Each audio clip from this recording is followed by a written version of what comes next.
शिव आज।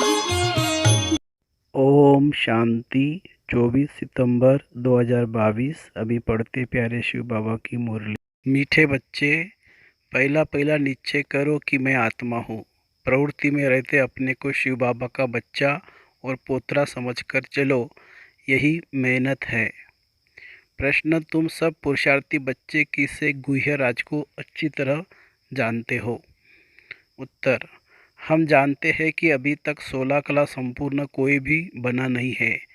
सब पुरुषार्थ कर रहे हैं। मैं संपूर्ण बन गया हूँ यह कहने की ताकत किसी में भी नहीं हो सकती, क्योंकि अगर संपूर्ण बन जाए तो यह शरीर छूट जाए। शरीर छूटे तो सूक्ष्म वतन में बैठना पड़े। मूल वतन में तो कोई जा नहीं सकता, क्योंकि जब इतना ब्राइड ग्रुप न जाए तब तक ब्राइड्स कैसे जा सकेगी। यह भी गुह्य राज है। गीत है, मुखड़ा देख ले प्राणी जरा दर्पण में, पाप तेरे जीवन में, पुण्य तेरे जीवन में। ओम शांति। शिव भगवानुवाच।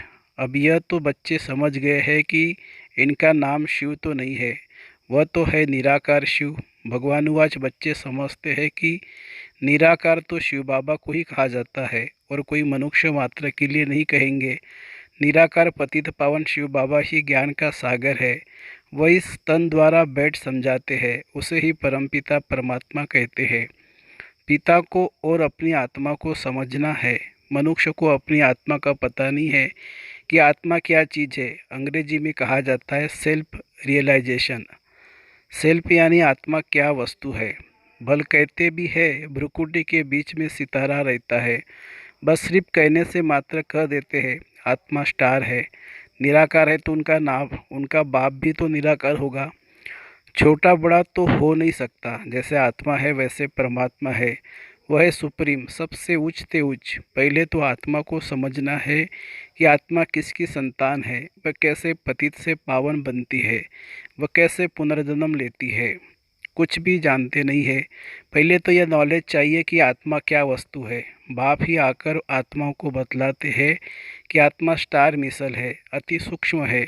इन आँखों से देखा नहीं जा सकता, देखने के लिए दिव्य दृष्टि चाहिए। भला हॉस्पिटल में कितना माथा मारे आत्मा को देखने के लिए, परंतु आत्मा को देख नहीं सकते, अति सूक्ष्म है। पहले तो यह निश्चय चाहिए कि मैं आत्मा अति सूक्ष्म हूँ। बाप उनको ही समझाते हैं जिनकी आत्मा में 84 जन्मों का पाठ नूंदा हुआ है। फिर परमात्मा खुद ही रियलाइजेशन कराते हैं। वो आत्मा थोड़ी करा सकती है। परमात्मा खुद ही रियलाइज करते हैं कि मैं तुम्हारा बाप अति सूक्ष्म हूँ। ड्रामा में सारी एक्ट नूंदी हुई है।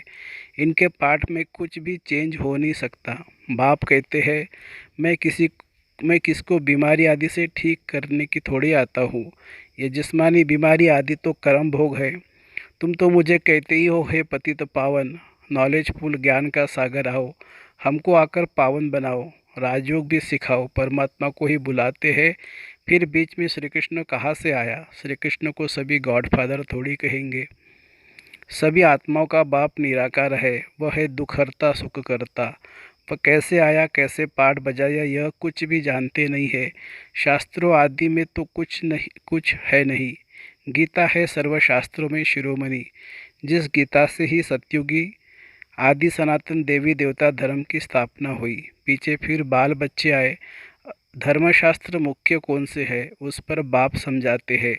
मुख्य है गीता, जिससे ब्राह्मण सूर्यवंशी चंद्रवंशी धर्म की स्थापना हुई। संगम युग है ही ब्राह्मण धर्म।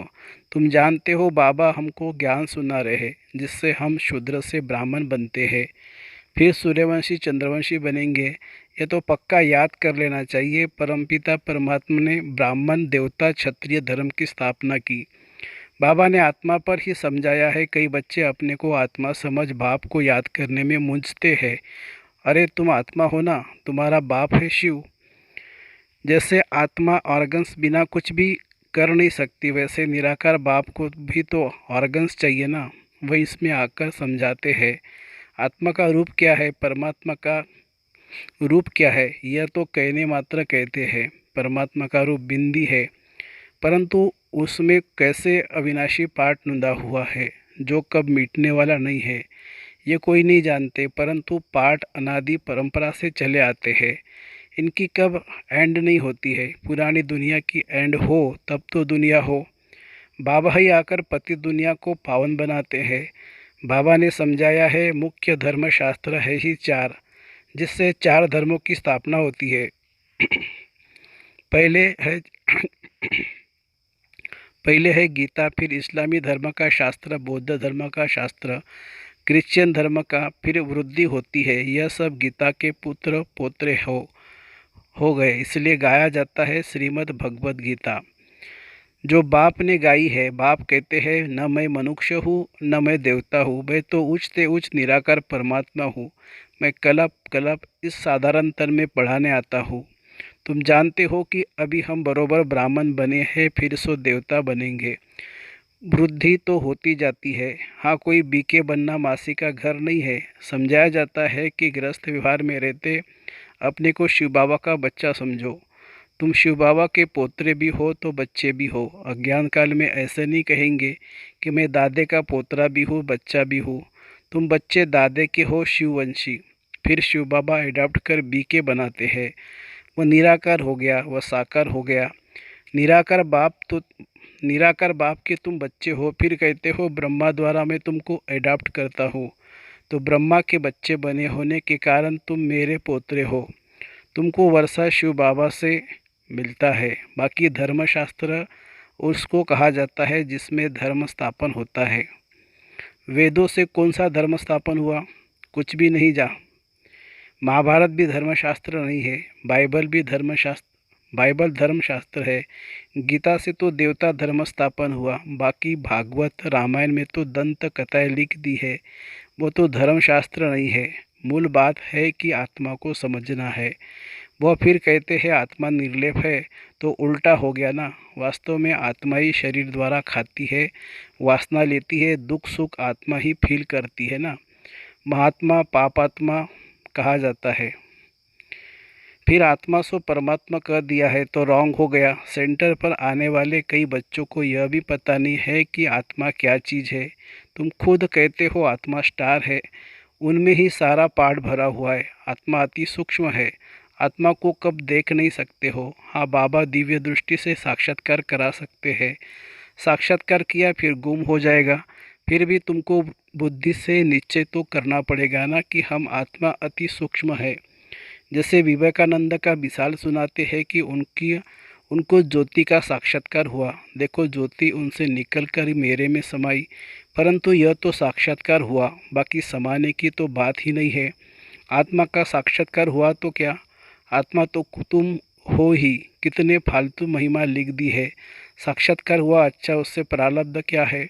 कुछ भी नहीं। मिसला तुमको चतुर्भुज का साक्षात्कार हो तो क्या तुम लक्ष्मी नारायण बन जाएंगे?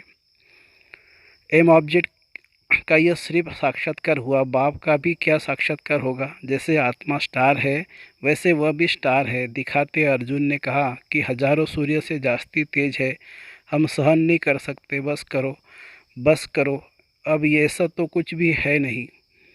आगे तो बहुतों को साक्षात्कार होता था, जो सुना हुआ था वह साक्षात्कार हो जाता है।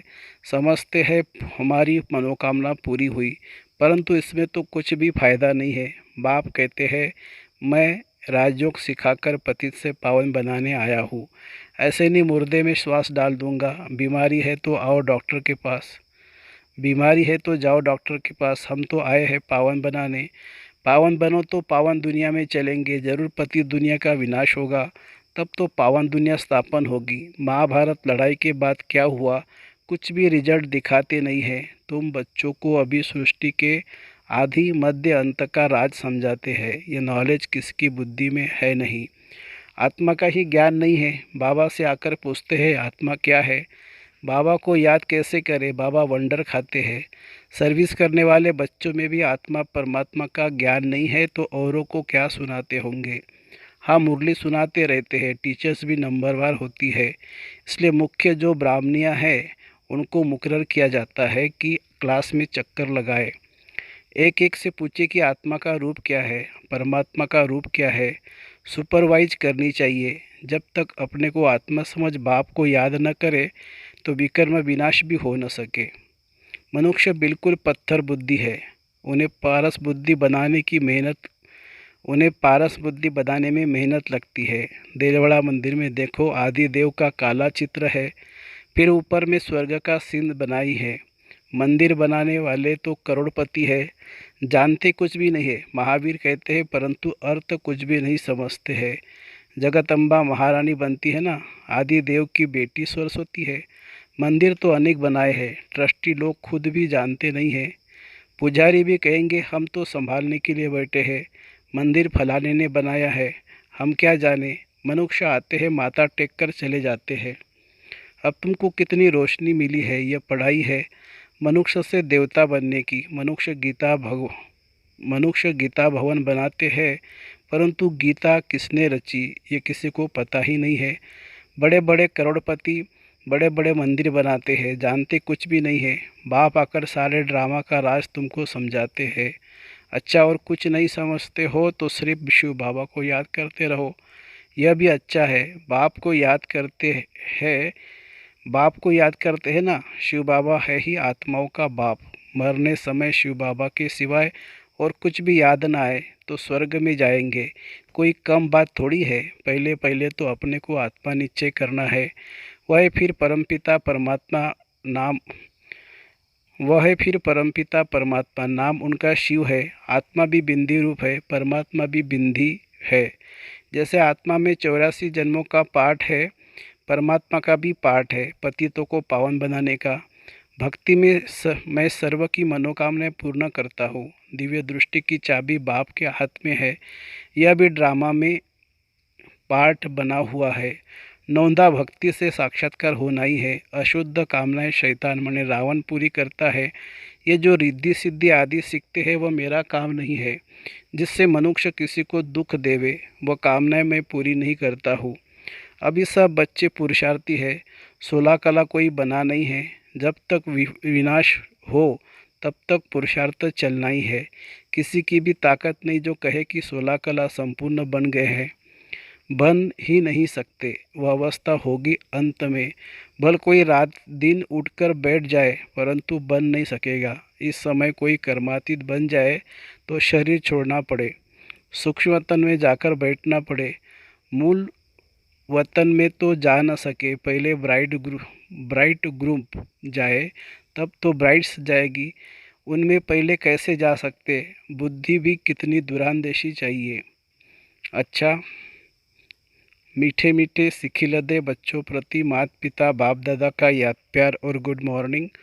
रूहानी बाप की रूहानी बच्चों को नमस्ते। हम रूहानी बच्चों की रूहानी माता पिता बाप दादा को याद प्यार, गुड मॉर्निंग और नमस्ते बाबा नमस्ते। धारणा के लिए मुख्य सार, साक्षात्कार आदि की आश न रख, निश्चय बुद्धि बन पुरुषार्थ करना है। पहले पहले निश्चय करना है कि मैं अति सूक्ष्म आत्मा हूँ। दूसरी पॉइंट, बीमारी आदि में बाप की याद में रहना है, यह भी कर्म भोग है। याद से ही आत्मा पावन बनेगी, पावन बनकर पावन दुनिया में चलना है। वरदान, ज्ञान और योग के बल द्वारा माया की शक्ति पर विजय प्राप्त करने वाले मायाजीत जगतजीत भव। दुनिया में साइंस का भी बल है, राज्य का भी बल है और भक्ति का भी बल है, लेकिन आपके पास है ज्ञान बल और योग बल। यह सबसे श्रेष्ठ बल है। ये योग बल माया पर सदा के लिए विजय बनाता है। इस बल के आगे माया की शक्ति कुछ भी नहीं है। मायाजीत आत्माएं कभी स्वप्न में भी हार नहीं खा सकती। उनमें स्वप्न भी शक्तिशाली होंगे। तो सदा यह स्मृति रहे कि हम योग बल वाली आत्माएं सदा विजयी है और विजयी रहेंगे। स्लोगन है, कर्म करते कर्म के बंधनों से मुक्त रहना ही फरिश्ता बनना है। कर्म करते कर्म के बंधनों से मुक्त रहना ही फरिश्ता बनना है। अच्छा, ओम शांति शांति शांति। शुक्रिया बाबा, शुक्रिया। Thank you Baba, thank you.